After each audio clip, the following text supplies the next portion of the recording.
ఏమున్నది వీళ్ళని కోసి రక్తం జల్లితే పంటల మీద అదే పండుతుంది. నమస్తే, వెల్కమ్ టు సత్యగ్రహి. నేను శివాని. సాధారణంగా రైతులు పొలాల్లో ఏం చల్లుతారు?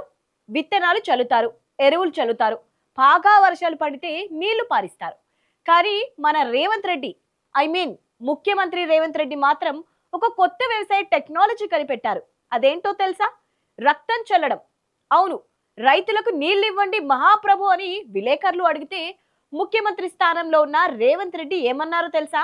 ఆ ప్రతిపక్ష బీఆర్ఎస్ నేతలను కోసి వాళ్ళ రక్తాన్ని తెచ్చి పొలాల్లో చల్లితే పంటలు పండుతాయి, వాళ్ళ ఒంట్లో ఉన్న కొవ్వు పొలాలకు సరిపోతుంది అంటూ టాప్ లేచిపోయే కామెంట్ చేశారు.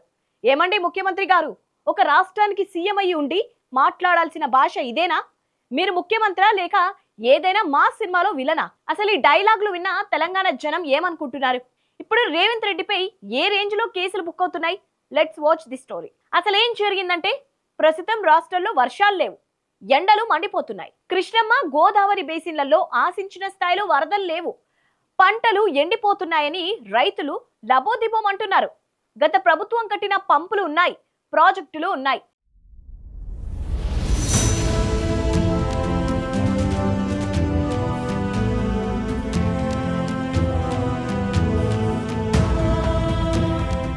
వాటి ద్వారా నీళ్లు వదిలి రైతులను కాపాడొచ్చు కదా అని ఒక జర్నలిస్ట్ చాలా అమాయకంగా సీఎంని ప్రశ్నించారు. దానికి రేవంత్ రెడ్డి చాలా కూల్గా సమాధానం చెప్పాల్సింది పోయి ఒక్కసారిగా పూనకం వచ్చినట్టు ఊగిపోయారు. ఆ కేటీఆర్ హరీష్ రావులను తీసుకుపోయి కాళేశ్వరంలో బండరాళ్లు కట్టుకొని దూకమనండి, శని వదిలిపోతుంది, వాళ్ళను కోసి రక్తం చెల్లితే పంటలు పండుతాయి, వాళ్లకు బెల్ట్ ట్రీట్మెంట్ కావాలి అంటూ నోటికి ఎంత వస్తే అంత మాట్లాడేశారు. నేను అదే చెప్తున్నా, ఆయనకు ఈయనకు తెలివితేటలు ఎక్కువైనాయి. వీళ్ళిద్దరికి బెల్ట్ ట్రీట్మెంట్ ఇస్తే గానీ దారిలో పడరు. సీఎం గారు, జర్నలిస్ట్ అడిగింది రైతులకు కావాల్సిన నీళ్ల గురించి, కానీ మీరు మాత్రం రక్తం గురించి మాట్లాడారు. అంటే నీళ్లు అడిగితే రక్తం పారిస్తారా సార్? ఇదేనా మీ ఇంద్రవెల్లి డిక్లరేషన్? ఇదేనా మీ ప్రజాపాలన? తెలంగాణ ప్రజలకు ఇప్పుడు ఒక విషయం క్లియర్ కట్ గా అర్థమైపోయింది. నిజానికి ప్రాజెక్టుల ద్వారా నీళ్లు వదలడానికి అవకాశం ఉంది, కానీ ఒకవేళ ఇప్పుడు పంపులు ఆన్ చేసి నీళ్లు వదిలితే యావత్ తెలంగాణ రైతాంగం అబ్బా కేసీఆర్ ఎంత గొప్ప ప్రాజెక్టులు కట్టించాడో కదా, ఆనాడు కేసీఆర్ విజన్ వల్లే ఈ రోజు మా పొలాలు పండుతున్నాయని కేసీఆర్ ను మెచ్చుకుంటారు. ఎక్కడ కేసీఆర్ కు మంచి పేరు వస్తుందో, ఎక్కడ బీఆర్ఎస్ మైలేజ్ పెరిగిపోతుందో అన్న కుళ్ళు కుతంత్రంతోనే రేవంత్ రెడ్డి ఈ దొంగ నాటకాలు ఆడుతున్నారని జనం గ్రహించారు. అందుకే ప్రాజెక్టుల రిపేర్ల సాకుతో ఎన్డీఎస్ఏ రిపోర్ట్ల నెపంతో నీళ్లు ఇవ్వకుండా కాలయాపన చేస్తూ అడిగిన వాళ్లపై ఇలాంటి క్రూరమైన వ్యాఖ్యలు చేస్తున్నారు. రక్తం పారించడం కాదు, చేతనైతే ప్రాజెక్టుల నుండి నీళ్లు పారించండి, అప్పుడు మీ పేరు చెప్పుకొని జనం ఓట్లేస్తారని రైతులు బహిరంగంగానే చెప్తున్నారు. రేవంత్ రెడ్డి గారు, కాలువ నీళ్లు లేకున్నా, మనకు వర్షాలు లేకున్నా రక్తంతో పంటలు పండివచ్చు అని చెప్తే రక్తం తల్లి పంటలు పండిస్తున్నాం. సీఎం రేవంత్ రెడ్డి అన్న ఈ రక్త చరిత్ర డైలాగులపై తెలంగాణ సమాజం ఒక్కసారిగా ఉలిక్కిపడింది. ముఖ్యంగా గులాబీ శ్రేణులు ఊరుకుంటాయా? రేవంత్ రెడ్డికి పోలీస్ స్టేషన్ల రుచి చూపించడానికి క్యూ కట్టారు.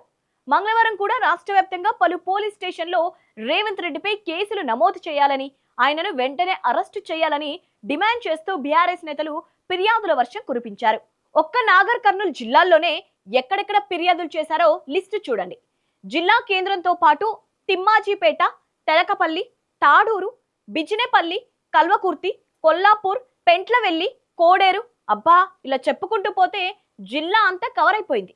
ఇక నారాయణపేట జిల్లా, మద్దూరు, కోస్గి, మహబూబ్ నగర్ జిల్లా, జడ్చర్ల, వనపర్తి జిల్లా, పాన్గల్, ఇలా ఊరు వాడ తేడా లేకుండా రేవంత్ రెడ్డిపై కంప్లైంట్లు ఇస్తూనే ఉన్నారు. పోలీసులు కూడా అయ్యా రేవంత్ రెడ్డి గారు, మీరు మాట్లాడేటప్పుడు కొంచెం చూసి మాట్లాడండి సార్, ఇక్కడ మాకేమో ఎఫ్ఐఆర్లు రాసి రాసి చేతులు నొప్పులు పుడుతున్నాయని లోపల అనుకుంటున్నారేమో. రాజకీయాల్లో విమర్శలు, ప్రతి విమర్శలు సహజం, కానీ ఒక రాష్ట్రానికి ముఖ్యమంత్రిగా ఉన్న వ్యక్తి, 4 కోట్ల ప్రజలకు ప్రాతినిధ్యం వహిస్తున్న వ్యక్తి బహిరంగంగా కోసి రక్తం చల్లుతాం అనడం ఏ రకమైన ప్రజాస్వామ్యం? తెలంగాణ యావత్ ప్రజానికం ఈ భాషను చూసి అసహించుకుంటోంది.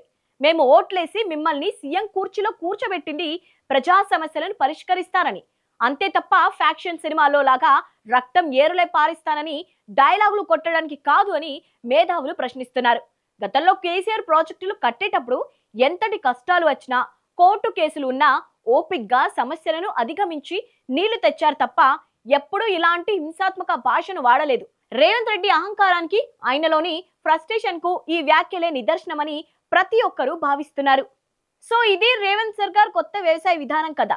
రైతులకు నీళ్లు అడిగితే రక్తం ఇస్తామనే ఈ వింత ధోరణిపై తెలంగాణ అంతటా తీవ్ర నిరసనలు వ్యక్తమవుతున్నాయి. ఈ అవకాశం మంచి అవకాశం చెప్పాడు. ఇదే అవకాశం మళ్ళీ మనకు దొరకదు. ప్రజలందరూ కూడా రక్తం తల్లి పంటలు పండించి ఆ రేవంత్ రెడ్డి గారికి పంపిస్తే కొన్ని రోజులు ఆయన బతకగలుగుతాడని మీ అందరికీ మనవి చేస్తున్నాను. బీఆర్ఎస్ నేతలు మాత్రం నువ్వు రక్తం అడిగితే రక్తం ఇవ్వడానికైనా సిద్ధం, కానీ ఆ నీళ్లేవో మా రైతుల పొలాలకు వదులు అని సవాల్ విసురుతున్నారు. మరి పోలీస్ స్టేషన్ల చుట్టూ తిరుగుతున్న రేవంత్ రెడ్డి రక్త చరిత్ర కామెంట్లపై మీ అభిప్రాయం ఏంటి? ముఖ్యమంత్రి స్థానంలో ఉండి ఇలా మాట్లాడటం కరెక్టేనా?